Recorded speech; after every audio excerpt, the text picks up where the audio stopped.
this poor old table, it's about 100 years old, over 100 years old, I think.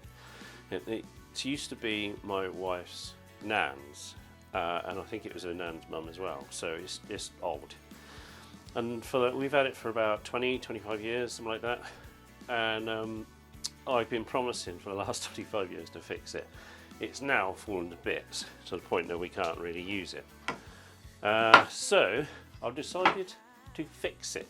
I know, it's taken a long time, but I can hear my wife cheering now. So I've labelled it all up because I'm a bit old and a bit nuts. So, and then what I'll do is I'll photograph it, and then I know with the different grains and numbers where it should be and shouldn't be.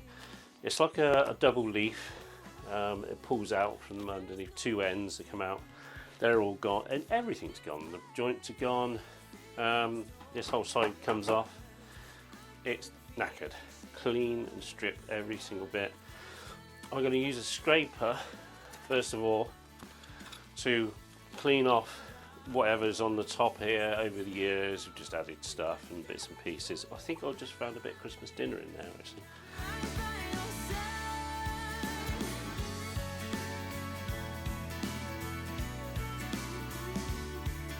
This is the original colour of the table, which all the tops and all the boards were done. Then I used the scraper to scrape back most of the varnish off it and anything else that was on it, Christmas dinner and stuff like that. Then this is after I've sanded it with 80 grit sandpaper. I don't really want to go any further than that. I might just finish it off with 120 just to make it nice and smooth, because I like the black lines in it. The best way to use a card scraper is if you hold the card scraper on the two ends, and then you get two thumbs and slightly flex it as you go along, and then that is a nice. The finish on this is amazing. It's not really meant to take all this goo off, it's to finish off a nice piece of wood, but I just find it so much nicer to run a card scraper across there. The other way you can do it is, if you've got a big piece like this, a wide piece, is put your palm behind it and use it with a big scraper. It's a bit difficult to show you this way. And it does the job. It takes a while, it's a lot of manpower, but the finish on there, you don't waste all your sandpaper and your sander, if you don't mind a bit of hard work. Over the years, when all the joints started to give way, first of all they nailed it with 3-inch nails going in there. I think that's 2.5, 3 inch. You know, it must be to get through into the tenon of this. Then when that gave way, they glued some corner bits in as well, just to try and stiffen it up. They've given way as well. But the only thing is, I've got to try and get those nails out now before I can take this all apart. Now I'm using this Japanese nail puller. It's a handy little thing. I use it for all sorts, like hanging doors and lifting up doors and things like that. So now the idea, I've managed to get one going here, and the idea, I want to do as less damage to the wood as possible. Now, oh, fucking duck. Let's go up one now.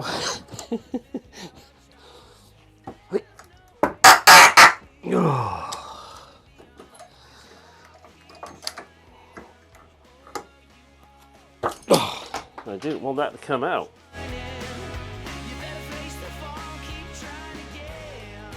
When you get rid of all the varnish, it kind of exposes the bits and pieces how it's made, and you can see where the original joiner put the marks for his mortise and on there.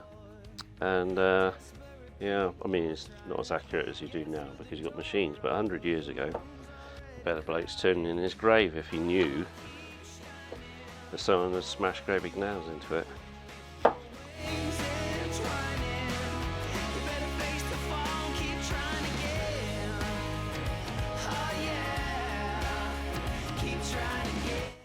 All all the timber work underneath, all the bracing, I don't want to sand down and look nice and polished. So what I'm doing is I'm using this Shinto rasp, and there's big teeth and small teeth on there, and I'm just using the small teeth. There's old glue on here as well, and then I'm just rubbing it across to get the rough stuff off. I don't really want to get rid of all of it, if you know what I mean. So just to make it look clean but still oldie.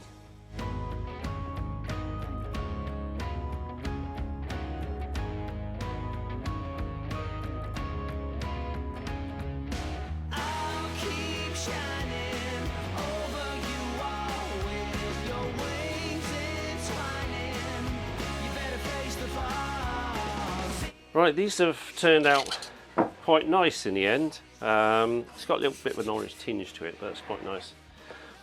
But when I was taking it apart, there were some bits, obviously when it were opened up over the years, somebody was putting little bits and pieces in there to make up for the gaps. So, but what I've done is got rid of those, and then I've clamped it all up so it's a nice tight finish. But it left a little bit of discrepancy on the top there. So what I'm going to do is when it comes, and also on the top as well, the main top as well. So what I'm going to do then is wait till I put it all back together again, and then make up for the discrepancy. It might mean moving that backwards and forwards to allow it in a bit more. So, but I won't know. All will be revealed when I get to it. I hope that's okay. Anyway, now for the bottom part, the twirly bits of the legs and the scrolls and all that kind of stuff, I'm going to use a mixture of a card scraper. This is a multi-tool, and it's got a pad, sanding pad that you put on it, and you get all sorts of different bits and pieces like that for different things. Also the orbital sander, and also the spindle sander, the oscillating spindle sander. I'm going to try and do that as well and see if that works. But whatever it takes, whatever's easiest and whatever finish it makes a nice good job.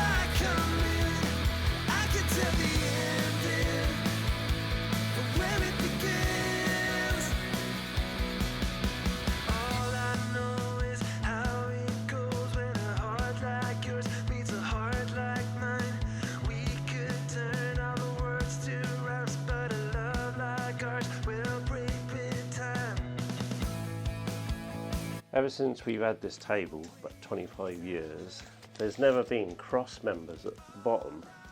So I've decided to reinstate them. So I've done a half lap on some timber and then just fit it. Trying to square this up and level it, it's not an exact science. So all I've done is squared the top, and then I've squared the legs down as well as I could on each corner. And the base of the workshop is fairly flat.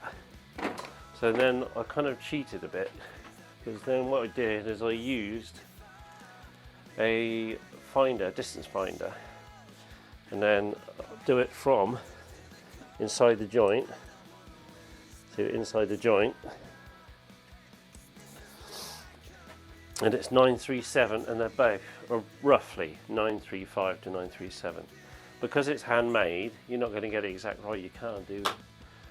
You just have to work with what you got. Now it's now dry fitted. It was an absolute nightmare. So I don't know how I'm going to get the dowels in the end of the cross member down there. I've no idea.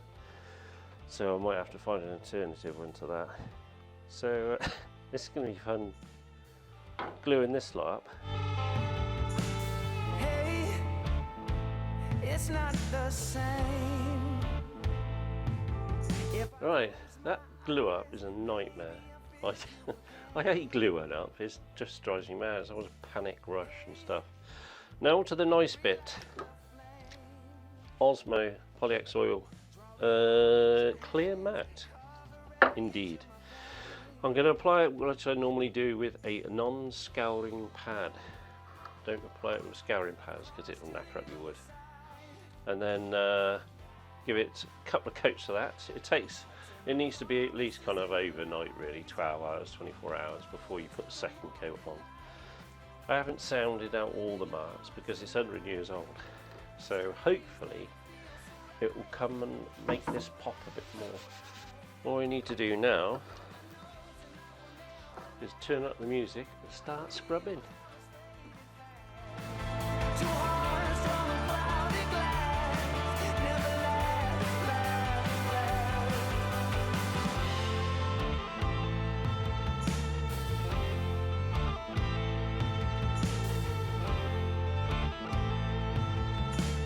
On the rest of the table, ground into the grain is all these dark patches and dirt and wax and all sorts that's been pressed in there over the years. So this new oak here, to try and replicate a little bit, I'm going to use some Jacobean wax and then just try and rub it in as much as I can, and hopefully some of it will go into the grain and then replicate those dark patches or dark streaks that are in there. Rub it into the grain as much as you can, and then you've got that dark aging in there just a little bit. Jacobean wax gets into the grain. It's kind of there. I mean, it's closer than it was anyway, let's put it that way.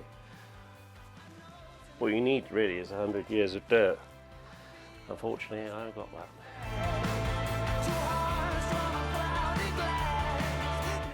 Hope you've enjoyed the video. If you liked it, I would appreciate a like, or if you really liked it, you can all subscribe. Cheers!